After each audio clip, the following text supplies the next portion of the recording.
habis-habis lagi nak kritik kerajaan. Hampa, dari Ramadan bawa ke Syawal, tak habis-habis lagi nak kritik kerajaan. Hampa nak masuk Melaka ke? Lagu mana ni? Kritik kerajaan tu tak salah hampa. Tapi dalam isu kenaikan harga diesel ni, bukan kita negara Malaysia yang terjejas. Isu ni isu dunia. Harga minyak dunia memang tengah naik hampa. Sebab apa? Sebab dunia tengah berperang. Kita sepatutnya bersyukur hampa. Sebab apa? Dalam keadaan harga dunia tengah naik, kerajaan telah pun mengambil inisiatif menambah subsidi daripada 700 juta ringgit kepada 3.2 bilion ringgit. Bukan sikit nampak, 3.2 bilion, bukan 32 ringgit.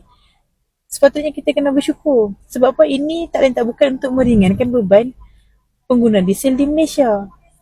Bukan setakat itu saja, budi pun ditambah menjadi 300 ringgit nampak. Tapi itulah, dalam rekod JPJ 660,000 kenderaan diesel yang berdaftar. Tapi sayangnya masih terdapat 150,000 kenderaan lagi yang tak daftar pun budi madani ni. Maksudnya dia tak mengambil manfaat yang diberi oleh kerajaan. Lepas tu hampa melalak marah kerajaan. Sebenarnya yang melalak lebih-lebih ni, hampa pakai diesel ke hampa pakai petrol? Dalam keadaan hampa duk kalut marah kerajaan isu diesel dan sebagainya ni hampa, negara jiran dah pun mula panik buying hampa. Kat Thailand tu dah beratur dah di pam-pam petrol ni orang mula beli minyak.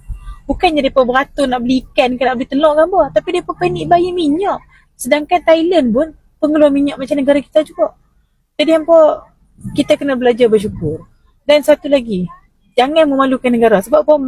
Orang Singapura pun gelak kita hampa. Mereka pun kata kita ni rakyat Malaysia tak bersyukur dengan subsidi yang telah diberikan oleh kerajaan.